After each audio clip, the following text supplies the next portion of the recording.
Good afternoon, I'm Mabel Jong and you're watching continuing coverage of the World Healthcare Congress event here in Washington, D.C. And I'm so pleased to have Chet Burrell in the studio today. He is with CareFirst, BlueCross, BlueShield, and it is always great to see you. Good to see you. And to get a check-in of what we've been talking about over the last couple of meetings. First, let's focus on the patient-centered medical home and all of the work that CareFirst has done in this area. What do you have to report there? Very encouraging. We have about 85% of all of the primary care physicians in the region in the program now. Mm-hmm. It has steadily climbed every year. Mm-hmm.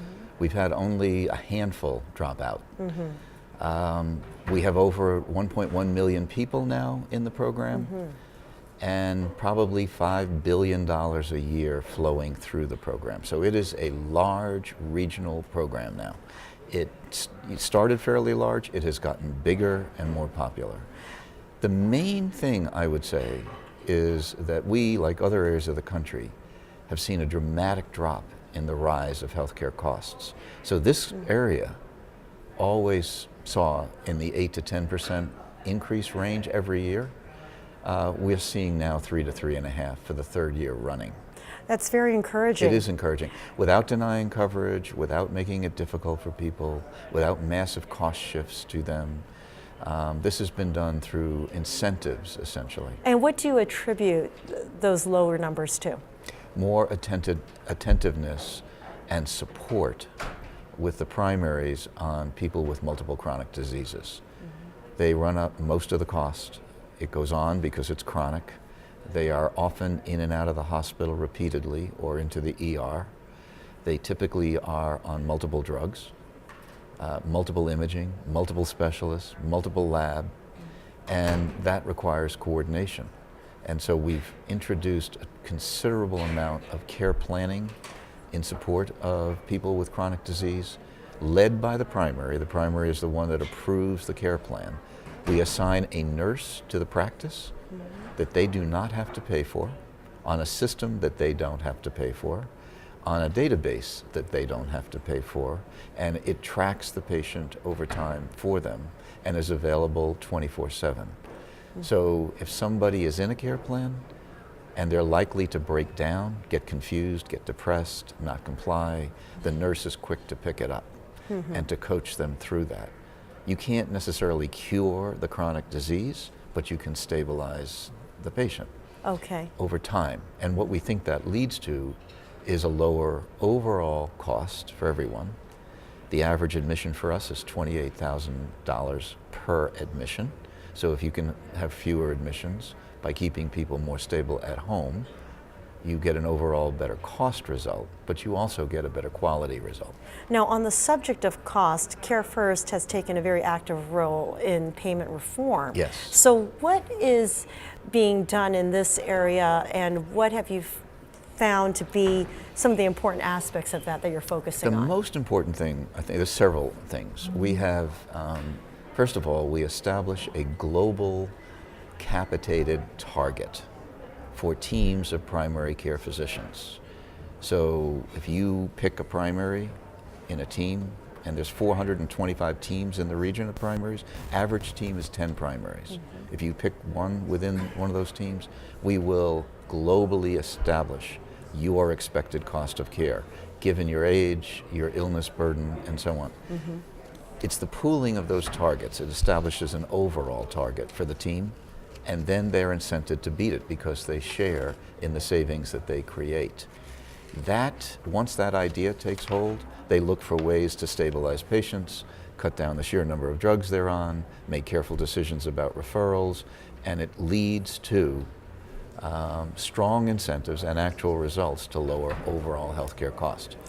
Will we soon see a more consistent way of valuing procedures, where something for one procedure might cost this, and if you go to another state even, it would cost a similar amount?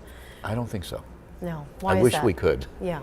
I don't think so. Is it very difficult to do that? Well, if you take it just slightly broader than procedure and look at an episode of care, mm-hmm. the repair of your left meniscus as an episode, it's more than the procedure. It's the therapy, it's the image, it's everything around it. Just in this region, in the greater Washington, Baltimore region, any episode, and there are hundreds of episode categories, varies by up to 200% in cost. Wow. Mm-hmm. Just here, let alone around the country. Yes. The reasons for that are very varied. Yes. The volume and type of use that's made, the sickness level of the patient, what hospital the surgeon may practice in, all contribute. What we have found as a powerful tool is to expose what the episodes cost, not to the patient, but to the primary care doctor, who buys and arranges service for the patient, who typically doesn't know where should I go. And we find that what the primaries become are more astute buyers and arrangers of specialty services for their patients. That leads to some competition among the specialists that say, well, send it to me. And the primary says, well, why? You cost 50% more than what I could get it done somewhere else. Right. Now, you have to be careful about quality and looking at outcome over time, but we're finding that the best buyer and arranger of service is the primary themselves, not the patient, not the member. Who is the headache you have requiring an aspirin, a neurologist, an allergist? What, an ENT? How does the patient know? And then which one? And so what a good primary does is make those choices better for the patient than they could do for themselves. But they never knew what it cost for the whole episode. Right. And now what we're doing is showing them what it costs, and they start to become more astute buyers and arrangers on behalf of the patient that they're trying to serve. And you don't want to shop just on price, you want to shop on outcome.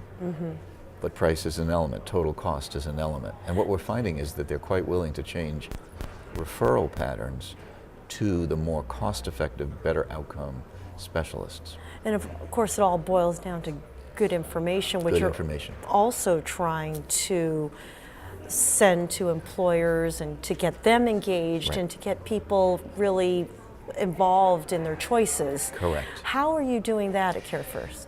What we are doing is we have the equivalent of over 300 libraries of Congress of data. We have put it online, available 24/7, 3 clicks or less. So you could say as a primary, let me see all my diabetics within my team, right down to let me see this specific diabetic. Let me compare it against all others. Let me see all my referrals to whatever specialist I go to, and whether they are high, medium, and low cost specialists. So the transparency of that data, you have to be very careful. This is based on claims data. So it's based on edited, scrubbed, clean data, as clean as it gets, tied to correct eligibility. You have the member identity correct, and it's put out there on a very secure basis. It's encrypted. You have to make sure we can identify who the inquirer is because of confidentiality. Of course. But that data arms primaries with the information they need to make informed decisions. And from that flows a whole chain of events. The 2 most value-laden decisions in the entire healthcare system made by primaries are when to refer and to whom. And that drives everything else. It also dictates what hospital is used. So we have made a big point about maintaining as much as possible primary care independence in the community, and made less of a point about integrated delivery systems built around hospitals, which is not typical. It's the opposite way of going about it. What other takeaway do you think, Chet, would be important to have for our attendees today? I think there's a couple of things. One is it takes a team. It can never be just an individual doctor. A key member of that team is a nurse. Usually primaries in the community cannot afford a nurse. We provide the nurse. It takes a system that sees more than just primary care. You've got to see the whole spectrum of care. You could be the most automated primary on earth, but you don't see most of what goes on because it's outside of your practice. We provide that insight. We don't shift risk. This is not a risk model or a penalty model. It's based solely on incentives and information. And there was a big question, would incentives be enough to cause behavior change? And what we have found is more than enough. You don't need to shift risk, particularly global risk, to primary care physicians in getting a better outcome. They do just fine with incentives once they understand what the incentives are. And so these are the key insights. And I think the independence of the primary to shop the specialists. If you're a primary in a big integrated delivery system, you tend to go only to the other providers in your integrated delivery system.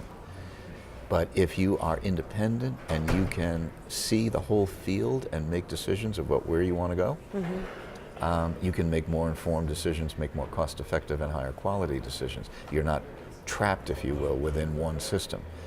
And we have seen that having a great benefit. One insight that's key is if you ask what are the most effective teams, the ones that have done the best, the teams of panels, we call them, of primaries, the ones that have done the best over the 4 years that we now have data for, which is the most, I think, in the country, are the independent small practices that are community-based, not part of big systems.